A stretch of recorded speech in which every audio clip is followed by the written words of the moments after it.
J'espère que vous allez bien. C'est pas à ma vue que vous êtes sage comme ça, hein. Rassurez-moi. Je suis pas méchant, vous me connaissez. Vous savez que depuis quelque temps, et notamment au mois de mai, juin, j'ai commencé des séries de prédications avec le titre qui commence par « Quand je ». Vous vous rappelez, hein?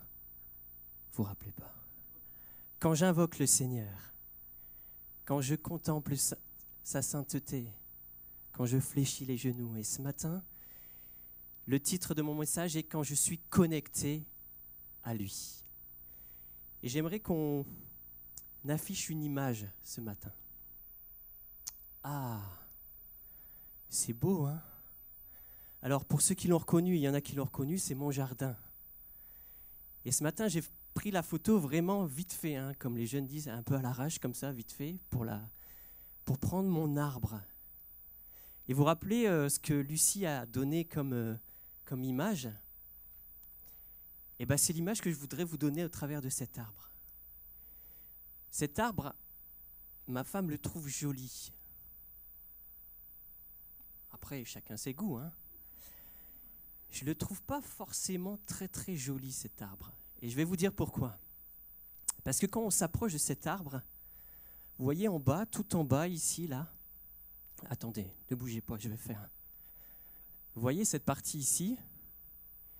Il n'y a plus de tronc. Le tronc a été creusé. Le tronc a été abîmé.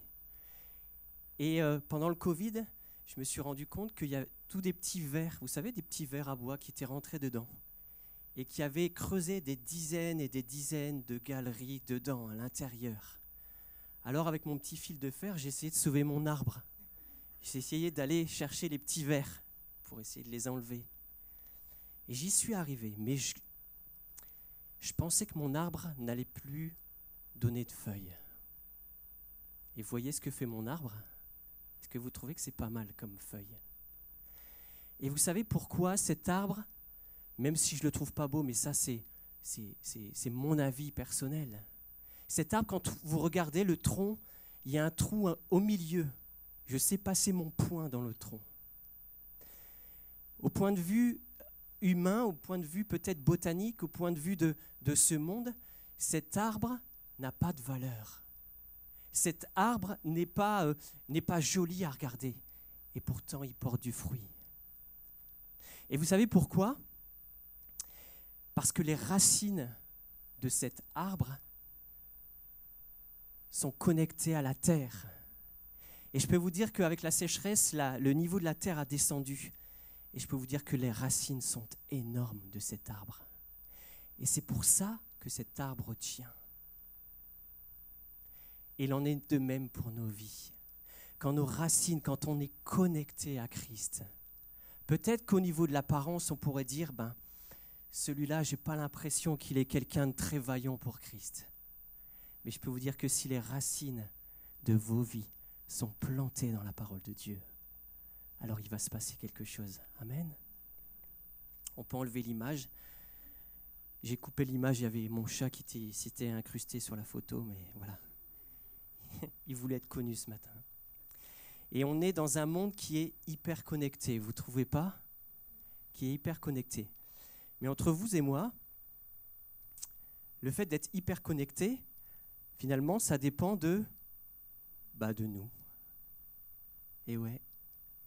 Alors vous allez me dire, oui, mais on va nous imposer, on nous impose des choses, tout le monde le fait comme ça. Effectivement, et je ne suis pas contre ça, hein, d'accord? Je ne fais pas le procès de ceux qui sont connectés ce matin. Mais on est hyper connectés. Je me rappelle qu'il y a quelques années, quand j'étais plus jeune, quand on téléchargeait une chanson, ça m'était, au tout début, vous savez, on avait le temps d'aller prendre sa douche et tout ça, de faire la vaisselle, voilà. Maintenant, quand vous téléchargez une chanson, ça prend une demi-seconde, même pas. C'est très rapide, c'est très intuitif. Et notre défi, nous, en tant qu'enfants de Dieu, c'est de pouvoir trouver la même vitesse de connexion avec notre Dieu. Ah, ça vous laisse bouche bée ce matin. Et au-delà des influences de ce monde, de ces tracas, de tout ce que la vie nous procure, il est plus que nécessaire de demeurer dans sa présence et dans son amour. Amen. Amen. Il est plus que nécessaire en tant qu'enfant de Dieu. Rappelle-toi toujours de ton engagement lors du baptême. Tu t'es engagé à faire quoi? Tu t'es engagé à le suivre, à vivre pour lui, à l'aimer de tout ton cœur. C'est vrai, hein? Moi, j'ai fait comme ça en tout cas. Il n'est pas loin de toi, c'est un Dieu de proximité et il cherche constamment cette relation avec toi. Est-ce que vous savez qu'on a un Dieu qui aime communiquer avec nous? Il aime ça. Et chaque instant de nos vies, c'est essentiel de ne pas s'écarter de lui et de continuer à se laisser guider par le Saint-Esprit. Alors, vous allez me dire ce matin, mais oui, mais Teddy, ça c'est des choses qu'on a entendues, je connais, je sais où tu vas en venir. Limite ce matin, ou alors tu es de bonne humeur et tu ne vas pas nous rouspéter, ou alors tu es de mauvaise humeur et tu vas nous rouspéter ce matin. Et tu vas nous dire, il faut lire la parole de Dieu, il faut passer du temps en sa présence. Mais c'est vrai. Et ce qui est embêtant, c'est que c'est des choses qu'on connaît. C'est des choses qu'on connaît. Et pour autant, est-ce que nous sommes des hommes et des femmes hyper connectés à notre Dieu? Ce monde, et il ne faut pas se leurrer, veut nous arracher de sa main et nous faire oublier la puissance de Jésus-Christ. Ce monde veut ça. Et il veut nous faire penser à chaque fois à nous déconnecter de Dieu pour se connecter à autre chose, nous séduisant par un tas d'autres choses afin de nous faire oublier notre engagement spirituel. Et vous savez ce que je vous dis ce matin? Je suis confronté aussi à ça tous les jours de ma vie. Je ne suis pas quelqu'un qui vit comme un ermite et qui vit sans connexion dans ma vie. J'ai un modem comme tout le monde, j'ai un ordinateur, j'ai un téléphone. Mais je pense que ce matin, en tout cas, je veux nous emmener vers ça. De nous dire, si on est capable d'être connecté à ce monde, si on est capable d'être connecté à des images, si on est capable d'être connecté à des sites, on est aussi capable d'être connecté à notre Dieu tous les jours de nos vies, à chaque instant. Amen. Amen. Et c'est vrai, et je vous le dis peut-être comme ce matin comme un cri de mon cœur, et je pense que c'est le cri du cœur de Dieu aussi ce matin pour chacun de nous, qui réclame cette présence. Ça lui fait du bien. Il est heureux quand on communique avec lui. Et pour avoir une relation vivante et authentique, il faut une excellente connexion. Mais force est de constater que parfois elle est faible, voire inexistante. Et qu'en est-il alors de nos temps de prière, de nos temps de louange, de nos temps de lecture de la parole de Dieu, etc., etc. Vous savez, et je sais, comment communiquer avec mon Dieu. Et on peut le faire de différentes manières. Nous sommes appelés toutes et tous à le chercher plus encore dans chacune de nos vies, pour passer du temps avec lui, pour le connaître et nous rappeler qu'il est le Dieu de la grâce et que nous ne sommes pas de ce monde. Nous rappeler que nous ne sommes pas de ce monde. Et des fois, on est plus connecté à ce monde qu'à notre Père céleste. C'est vrai, on est franc ce matin, on est entre nous. Et se connecter à lui, c'est nous rappeler sa mort à la croix, son amour inconditionnel, on en a besoin. On a très souvent envie de déconnecter pour prendre du temps en famille et pour soi. Et ça, c'est très bien. Moi, j'aime bien le faire. J'aime bien déconnecter pour passer du temps avec ma famille. Passer du temps pour soi, il faut le faire. Et même, tu peux te déconnecter de tout ce qui t'entoure dans ce monde, finalement. Se déconnecter de son travail, ça c'est facile. On y arrive assez facilement. Merci aux congés payés, au RTT. On arrive facilement à se déconnecter de son travail. Mais il y a une chose et quelqu'un de qui on ne peut pas se passer. C'est Jésus. On ne peut pas se déconnecter de lui. Et vous savez, parfois, mon cœur se déchire, et je vous le dis vraiment en toute transparence ce matin, de se dire, et j'entends des personnes autour de moi, pas ici, comme ça je vise personne, mais j'entends des gens qui disent, je vais faire un petit break, je vais me déconnecter de l'église, je vais me déconnecter de la présence de Dieu, parce que j'ai l'impression que j'y arrive plus. Mais se déconnecter de la présence de Dieu, c'est ce qu'il y a de pire. C'est vrai. C'est ce qu'il y a de pire. Jean 15,5 nous rappelle qu'il est le cep et nous sommes les sarments. Celui qui demeure en lui portera du fruit, mais sans lui, nous ne pouvons rien faire. Et dans cette union avec Christ, gardons cette image du sarment qui a besoin du cep. Est-ce que toi, sarment, est-ce que toi, enfant de Dieu, tu as besoin du cep qui est Jésus? Est-ce que tu as besoin de lui? Et le sarment si le sarment ne sert pas, alors il est appelé à être jeté au feu. C'est le verset 6 qui nous le dit. Et je vais vous parler d'un engagement qui est le mariage, parce que je suis un homme marié, donc je peux vous en parler. Dans cette alliance qu'est le mariage, il est primordial de vivre une relation constante avec la personne avec laquelle on vit, dans l'amour, dans la communication. Je ne peux pas imaginer à un moment donné dire à ma femme, aujourd'hui je ne te parle pas. Aujourd'hui je ne t'aime pas parce que j'ai décidé de déconnecter un peu. Je pense que je peux m'attirer des problèmes en faisant ça. Vous voyez ce que je veux dire? On s'est engagé. Et dans notre vie chrétienne, c'est la même chose. On s'est engagé à le suivre tous les jours de nos vies, à vivre pour lui. Et parfois, on a trop cette facilité de se dire j'arrive quand même à me déconnecter. Et c'est la même chose dans notre relation avec Dieu. Il mérite notre engagement. Alléluia. Il mérite le sacrifice de nos vies. Il le mérite. Cette relation avec notre Dieu doit être la base de notre état spirituel. Ça doit être la base. On ne peut pas vivre quelque chose de fort, quelque chose de beau, quelque chose d'intense, quelque chose qui va durer, qui va durer si on n'est pas en relation, si on n'est pas en communication. Et des fois, on est plus, je le disais tout à l'heure, en communication avec l'esprit de ce monde qu'avec notre Père céleste. Alors, évidemment, et ça, je me mets à la place de tout le monde. Des fois, on n'a pas le temps. Des fois, c'est compliqué dans notre travail de pouvoir s'isoler. Des fois, c'est compliqué avec l'organisation, etc. Mais je pense qu'il y a toujours un moment donné dans notre journée où on est seul. Où on est seul. Et c'est dans ces moments-là qu'il faut saisir l'opportunité. Et on n'a même pas besoin, quelque part, de se dire « Ah bah tiens, je ne sais pas quoi faire, alors je vais aller vers Dieu. » C'est de se dire, je suis tout seul, alors là, j'en profite pour passer du temps avec lui. Et Dieu ne nous demande pas forcément des heures et des heures et des heures et des heures dans sa présence. Dieu aime entendre quand vous lui dites, je t'aime, mon Dieu.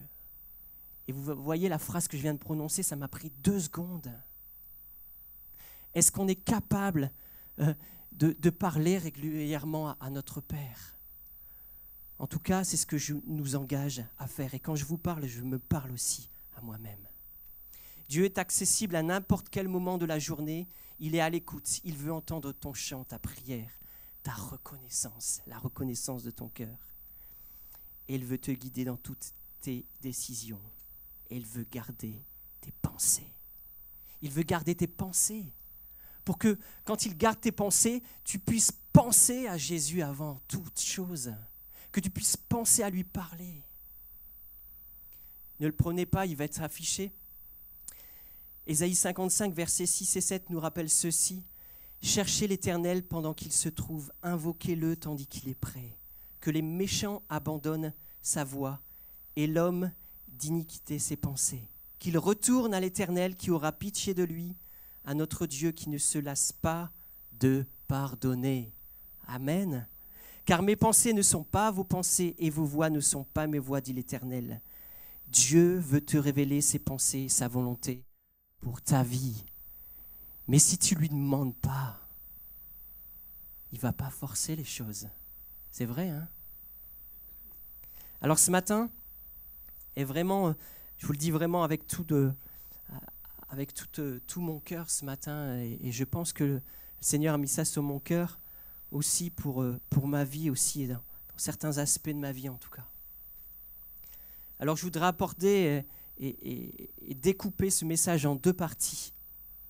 Je vais faire 2 parties. La première partie est la suivante. Et je l'ai appelée « Je viens parler et je viens motiver mon âme ». je viens parler et je viens motiver mon âme. Et dans cette partie, dans cette première partie, il y aura 3 points. Je vous explique bien, hein, vous voyez, il y aura 3 points.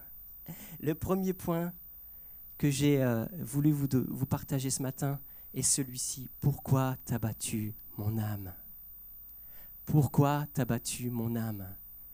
Et la suite, parce que j'ai mis un grand titre, parce que j'aime bien mettre des grands titres, et j'ai marqué un manque de connexion. Un manque de connexion. Notre âme, donc nos émotions, nos sentiments viennent souvent nous rappeler notre condition humaine. Et viennent souvent révéler nos faiblesses, nos forces aussi, hein, nos incapacités. Nous sommes parfois abattus, mais il nous faut parler à notre âme comme pour lui rappeler que ce n'est pas elle au contrôle de nos vies. C'est vrai, hein ? Souvent c'est l'âme qui est en contrôle de nos vies, mais que notre espérance est en Christ. Alléluia ! Il faut lui rappeler régulièrement, la mettre en garde afin de ne pas se perdre. On chante le chant, hein ? On l'a chanté ce matin. On ne l'a pas chanté ce matin, on aurait pu le chanter. Pourquoi t'as battu mon âme ? Je confonds avec Béni l'Éternel. Pourquoi t'as battu mon âme ? Qui se trouve dans le psaume 42, verset 12, psaume de David.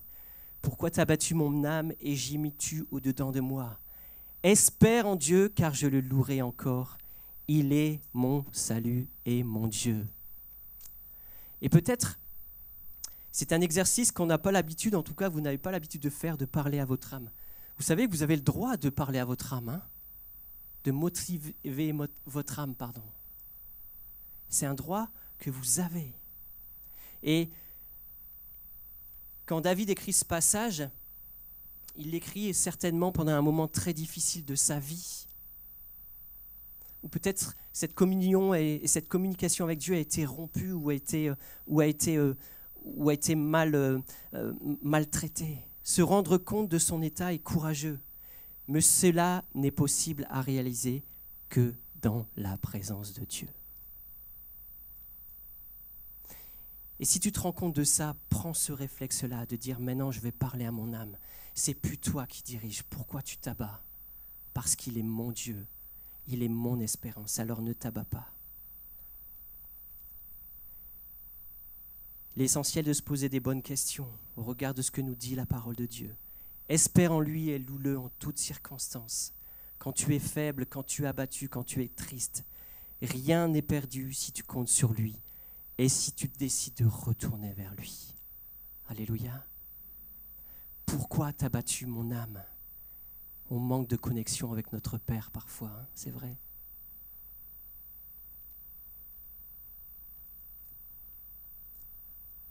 Le deuxième sous-point que je voudrais aborder dans cette première partie est le suivant. Mon âme a soif de toi. Mon âme a soif de toi. Là, on parle à notre âme, hein, d'accord ? On parle à notre âme. Mon âme a soif de toi. Et la suite de mon titre est celle-ci, alors que la première fois, c'était « je manque de connexion ».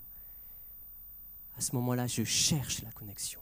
Je cherche quelque chose. Quand je dis à mon âme a soif de toi, quand je dis à tout mon être, mon âme a soif de toi, c'est que je cherche. Je veux du changement. Je veux que ça bouge. Mon âme et notre âme doivent être nourries. Il faut l'inviter à chercher Dieu, chercher sa présence, son amour tous les jours. Tout notre être entier doit soupirer après lui en étant connecté à lui. On se laisse facilement déborder, c'est vrai, hein ? On se laisse facilement déborder par tout ce qui nous entoure, en oubliant même l'essentiel. Le manque de relation est dangereux car elle nous éloigne de lui, perdant cette soif et cette joie dans sa présence. Et j'aime toujours à rappeler à mon âme et lui dire quand est-ce que tu t'es réjoui en ma présence. Mon âme a soif de toi. C'est le psaume 63, verset 2 qui nous le dit. Ô Dieu, tu es mon Dieu, tu es mon Dieu, je te cherche. C'est la clé ce matin. Je te cherche. Je te cherche. Dès que j'ai du temps, je te cherche. Je parle à mon âme en disant, maintenant c'est le moment. C'est le moment, c'est maintenant. Mon âme a soif de toi, mon corps soupire après toi, dans une terre aride, desséchée et sans eau. C'est la terre dans laquelle nous vivons, une terre aride, desséchée et sans eau. C'est peut-être aussi l'état de ton cœur ce matin. C'est peut-être l'état de ton cœur ce matin. Peut-être que tu es sec. Chercher Dieu, soupirer après lui est une clé essentielle. Ne sois pas sec par manque d'intimité avec lui. Mais viens te ressourcer en lui. Comme la photo de cet arbre qui est venu se ressourcer en lui. Que les racines de ta vie soient ancrées, enracinées profondément en lui. Lui seul est capable de combler ton cœur. Amen. Amen. Mon âme a soif de toi. Alors je cherche cette connexion avec toi. Le troisième point de cette première partie qui est « Je parle à mon âme, je motive mon âme » est le suivant « Tu restaures mon âme ». Et là, la suite, c'est la connexion est rétablie. Alléluia. Dieu vient rétablir les choses. Mais c'est quand tu as fait cette démarche de parler à ton âme et de la motiver en lui disant « Pourquoi t'as battu ? Tu dois avoir soif de Dieu. Et tu viens restaurer mon âme. Mon âme a besoin d'être restaurée par la source de la vie. Il vient renouveler. Il vient remettre les choses en place afin de ne plus être troublé, mais d'être constamment dans la joie de lui appartenir. Est-ce que ce matin, vous êtes dans la joie de lui appartenir ? Amen. Amen. Alors c'est une bonne chose, ça veut dire que la connexion est restaurée. La connexion est rétablie. Seigneur, viens nous restaurer ce matin. Viens me restaurer en tout cas, j'en ai besoin. Je décide de me laisser faire. Tu es celui qui vient me renouveler. Le psaume 23, verset 3 nous rappelle ceci. Le psaume 23, verset 3, on va l'afficher comme ça, j'aurai le temps. Et je vous laisse le chercher comme ça, j'ai le temps de boire. C'est une technique.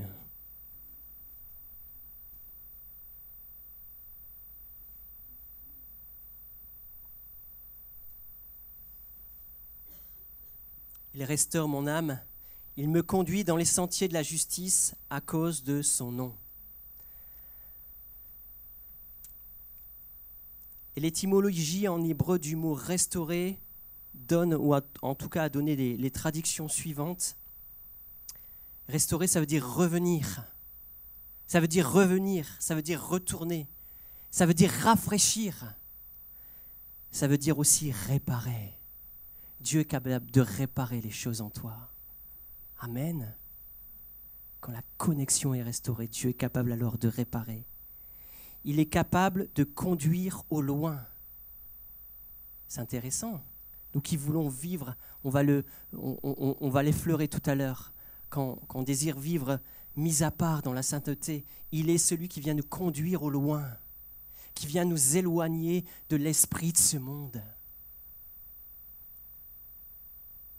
Ça veut dire aussi restaurer, prendre un tournant. Est-ce que tu veux prendre un tournant ce matin ? Moi, je veux le faire. Moi, je veux le faire. Hein. Je suis franc avec vous ce matin. Moi, j'ai envie de le faire. Et encore passer plus de temps dans sa présence. La restauration me permet de passer à autre chose, de regarder droit devant, suivant sa volonté. La restauration vient de Dieu. Sans lui, c'est impossible d'y arriver. Alléluia. Parfois, on a l'impression qu'on est restauré parce qu'on a une bonne nouvelle, parce qu'on a assisté à un anniversaire, parce qu'on a assisté à une fête, parce qu'on a assisté à quelque chose. Mais j'ai l'impression que des fois, c'est comme si on était un peu loin de tout ça. Est-ce qu'on se réjouit? Et c'est bien de le faire. Moi, j'aime beaucoup être avec des amis, faire la fête, être joyeux, rigoler. Je vous assure, j'aime bien rigoler. Mais est-ce qu'on est capable de ne pas se contenter que de ça? Que de ça. Dieu veut des choses merveilleuses pour chacun de nous. Veux-tu être restauré ce matin? Et on en a tous besoin, je pense. On en a tous besoin. Seigneur, viens restaurer notre âme.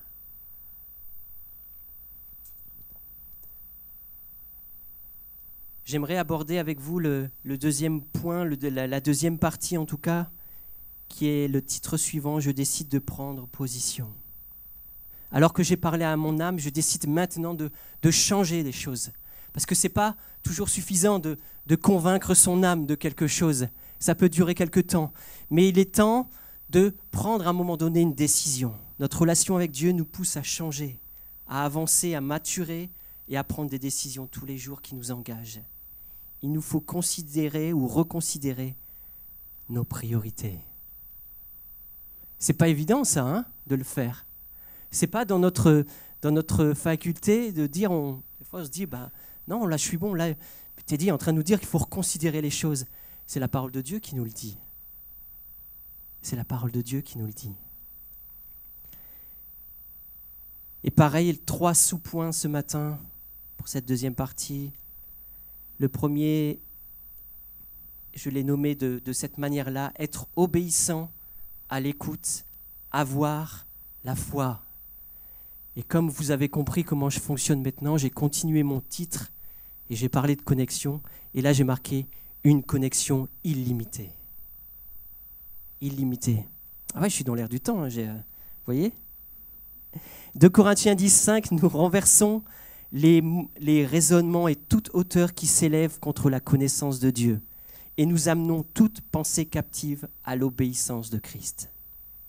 Nos pensées doivent lui être soumises en toutes circonstances. Saint-Esprit vient nous aider à garder nos pensées fixées sur toi, parce que tu es le chemin, la vérité et la vie. Trop d'influences extérieures parfois dans nos vies, que ce soit notre travail, peut-être les personnes qui sont autour de toi. Et on se laisse souvent influencer plus par les personnes qui sont autour de nous que par Dieu lui-même. C'est vrai, hein ? C'est vrai, on se laisse tellement encore avoir dans ce piège-là que nous tend l'adversaire. Être obéissant et à l'écoute de manière constante est la solution la plus efficace pour nos vies. L'obéissance à sa parole. On va prendre un passage qui se trouve dans Hébreux 11:6.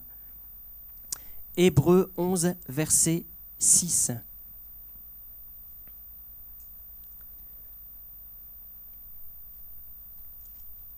Je vous laisse le chercher.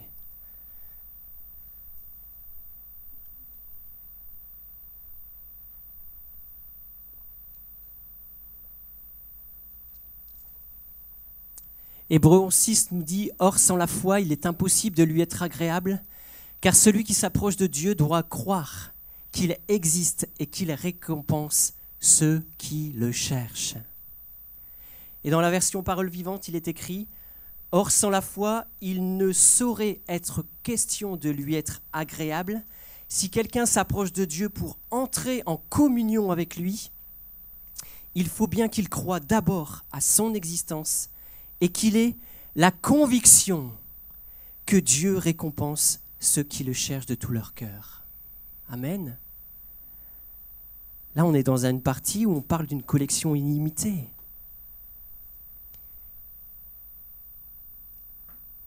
Il faut le chercher sans limite, rempli de foi. Il va te récompenser, il va nous récompenser. Tu ne perds jamais ton temps dans sa présence. Amen. Amen. Et cette connexion de manière illimitée avec notre Père nous fait tellement gagner du temps dans nos vies. Ça fait tellement du bien. C'est vrai, hein? C'est une connexion illimitée. En plus, elle est gratuite. Elle est gratuite, hein, avec l'augmentation des énergies. Ça fait du bien d'entendre qu'il y a quelque chose qui est gratuit. Et c'est illimité. Amen. Tu peux le faire à n'importe quel moment. Des fois, on est encore un peu gêné peut-être de le faire à certains endroits ou dans certaines circonstances. Moi, je prends de plus en plus la liberté de le faire à n'importe quel endroit. Je vous avais parlé l'autre fois qu'on l'avait fait dans une église catholique. On peut le faire n'importe où. Amen. Dans ta voiture, moi j'aime bien louer le Seigneur dans ma voiture. Et même l'autre fois, j'ai oublié de sortir. J'étais en train de louer le Seigneur et j'ai oublié de sortir. Ça, c'est embêtant. Surtout que je n'ai pas un très bon sens de l'orientation, donc pour retrouver la route, des fois, c'est pas évident. Mais on peut le faire à n'importe quel moment, de manière illimitée. Et des fois, on se dit, Ouais, mais j'ai que quelques secondes, que quelques minutes devant moi. Et prends ces quelques secondes, ces quelques minutes pour dire à Dieu que tu l'aimes, pour lire un passage de la parole de Dieu, quelques instants pour lui. Il est mort pour nous, hein. Je vous rappelle et je nous le rappelle ce matin. Deuxième sous-point est dans cette deuxième partie, et vous pouvez noter, vous pouvez l'intituler de la manière suivante: je saisis la liberté que j'ai en Jésus. Je saisis cette liberté. Et j'ai marqué, c'est une connexion sécurisée. Amen.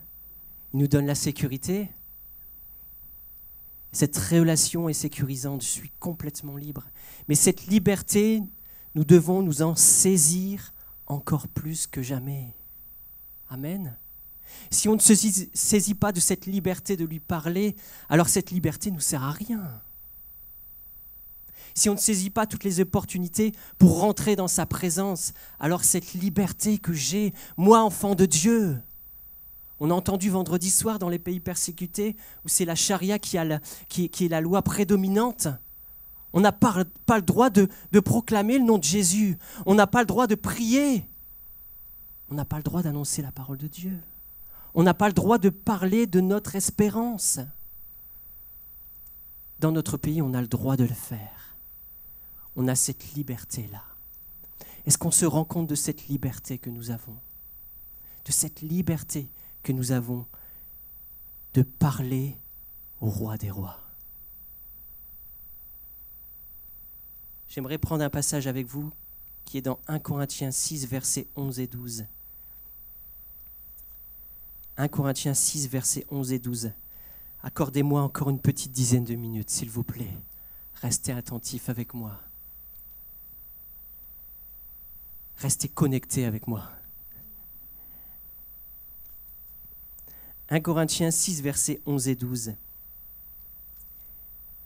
Et c'est là ce que vous étiez, donc il décrit un peu l'état dans lequel on était avant de connaître Christ. Mais vous avez été lavés. Amen. Vous avez été sanctifiés.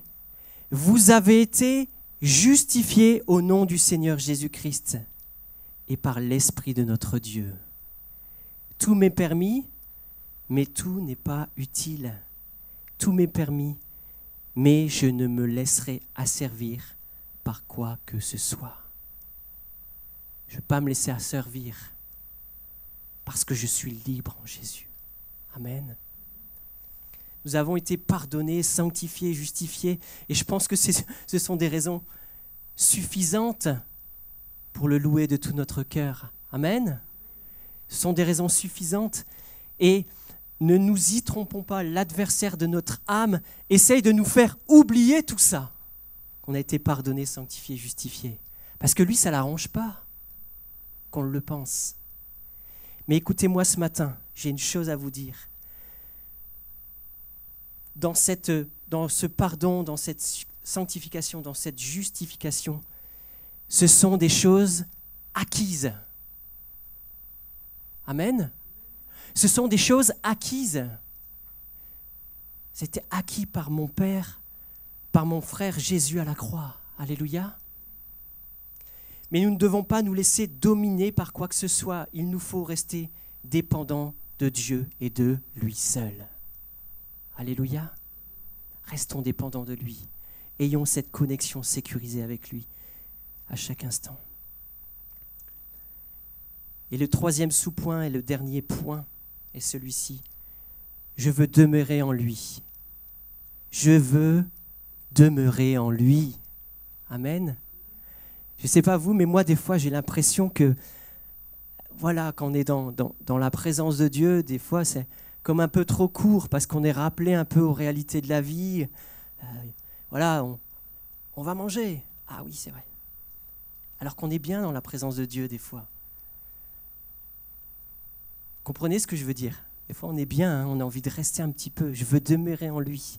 Et le titre est « Je veux demeurer en lui, une connexion efficace ou haut débit, si vous voulez, Allez, connexion au débit, avec la fibre, et tout ça, et tout ça.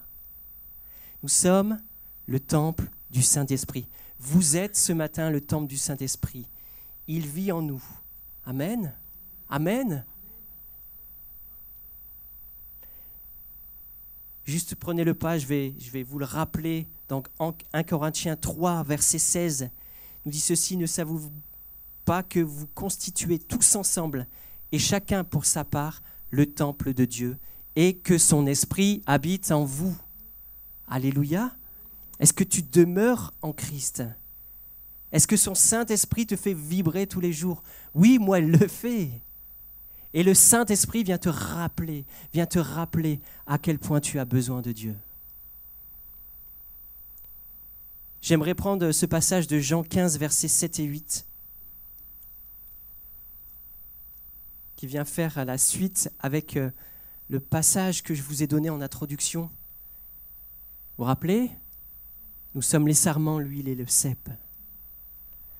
Et au verset 7, il est écrit ceci, si vous demeurez en moi et que mes paroles demeurent en vous, demandez ce que vous voudrez et cela vous sera accordé.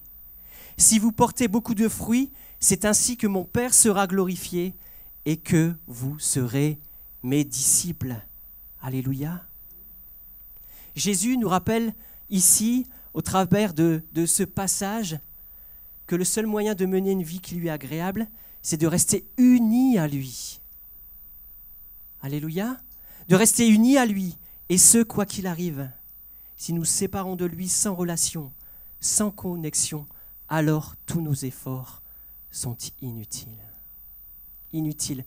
Je l'ai vécu et je sais que beaucoup d'entre vous l'ont vécu aussi. Si on essaye par nous-mêmes, on n'y arrive pas. Rempli du Saint-Esprit dans l'union avec Christ, je peux alors déclarer, et vous pouvez ce matin alors déclarer, que je peux aller plus vite, plus loin, gagner des victoires, avancer dans la sainteté et en nouveauté de vie, etc., etc. Et tu sais, ce matin, tu peux te dire que ta vie porte du fruit si tu es uni à lui, en communion, en communication avec lui, une connexion au débit. Alléluia.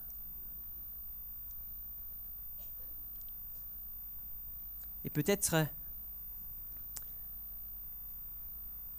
ce matin, tu réalises que tu te rends compte que tu es peut-être dans ce manque de relation avec Dieu.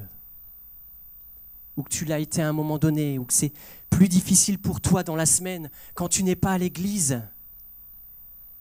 Et en plus, quand tu ne vas pas régulièrement aussi à l'église, c'est encore plus compliqué. Mais personne ne veut t'accabler, te juger ce matin. Surtout pas moi. Surtout pas Sam, surtout pas Romain. Et on veut avancer ensemble. Parce qu'on veut, en tout cas, motiver ce matin nos pensées, motiver notre foi ce matin. Et nous dire, il est temps maintenant, peuple de Dieu, de te réveiller et de passer plus de temps dans la présence de ton Dieu. Il est temps, il est essentiel de le faire pour que ta vie porte du fruit et pour que tu puisses avancer avec lui. Alléluia. Gagner des victoires dans ta vie. Aller plus loin. Même si Dieu est attristé de ce manque de communication, il continue quand même à t'aimer. Est-ce que ce n'est pas un Dieu d'amour ? Est-ce que ce n'est pas un Dieu d'amour, ça ? Même si on ne lui parle pas, comme je vous le disais tout à l'heure, moi je pense que si je ne parle pas à mon épouse à un moment donné, ça va être tendu entre nous. Mais avec Dieu, ça ne se passe pas comme ça. Il continue à t'aimer et à tendre la main tendue vers toi. Parle à ton âme ce matin, comme on l'a dit. Et si tu n'as plus assez de connexion, cherche à la retrouver afin qu'elle soit rétablie complètement. Lis la parole de Dieu. Prie-le de tout ton cœur, même quelques instants, quelques minutes, mais fais-le régulièrement et de tout ton cœur. Cherche à passer de plus en plus de temps dans l'intimité de ton Père. Amen. Moi, je veux connaître plus mon Père encore. J'estime que je ne le connais pas encore assez. J'estime que je ne le connais pas encore assez. Je veux passer encore plus de temps avec toi, mon Dieu. Prends position dans ta vie afin que cette connexion soit illimitée, sécurisée et efficace. Alléluia. J'aimerais qu'on puisse diffuser juste un dernier passage qui se trouve dans Jacques 1,25. Je vais vous demander de vous lever.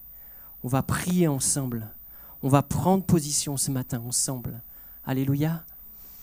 Jacques 1,25 nous dit en version parole vivante, je vais vous le lire en version parole vivante. Jacques 1,25.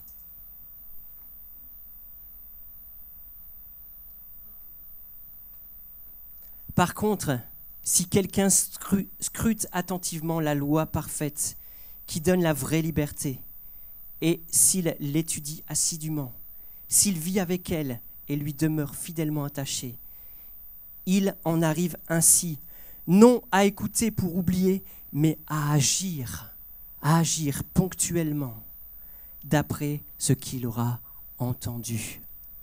Amen. Un tel homme trouvera le bonheur en obéissant à la parole de Dieu. Seigneur, je veux te prier ce matin de tout mon cœur et c'est l'Église entière qui te prie ce matin, Seigneur. Et Seigneur, on veut réaliser notre statut d'enfant de Dieu. C'est tellement fort, Père éternel. Et tu es notre Père, Seigneur, et on veut te demander déjà pardon si cette communication a été mauvaise ces derniers temps, si elle a été peut-être embêtée par plein d'autres circonstances dans nos vies, Père éternel. Tu connais toutes choses, tu nous connais personnellement, mon Dieu. Et ce matin, nous voulons parler à notre âme et lui dire que tu ne dois plus être abattu, tu dois avoir soif du Dieu puissant. Tu dois avoir soif. Seigneur, on veut être obéissant à ta parole, Seigneur, et on veut vraiment ce matin réaliser nos manques, nos faiblesses. Mais on veut aussi surtout réaliser que tu es le Dieu tout-puissant et qu'en toi, nous avons toutes choses, Seigneur. Toutes choses. Et ce matin, le Seigneur veut parler à plusieurs. Peut-être que tu te culpabilises de cette position, dans ce manque de relation avec ton Père. Mais Dieu veut te dire qu'il t'aime de tout ton cœur et qu'il t'attend dans ton lieu secret, qu'il t'attend dans l'intimité et qu'il attend une chose, c'est que tu cries vers lui. C'est que tu poses les regards sur lui, que tu te laisses guider, que tu te laisses pousser, que tu te laisses pousser par le Saint-Esprit dans chacune de tes décisions. Oh Seigneur, on veut encore plus de toi. En tout cas, c'est ce que je veux réclamer pour ma vie, pour ma famille, pour mes enfants, pour mes frères et sœurs ici, Seigneur. On veut plus de toi, Seigneur. Plus de toi, Seigneur. Et on veut s'engager ce matin à t'accorder encore plus de temps.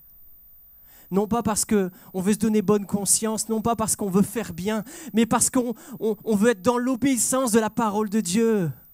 Seigneur, on veut plonger les regards, on veut que les racines de nos vies soient plongées, soient ancrées en toi, afin que nous puissions porter de fruits pour la gloire de ton nom. Pour la gloire de ton nom, Jésus. Je t'ai prié dans le nom de Jésus. Dans le nom de Jésus. Amen. Sois béni et élevé, mon Dieu.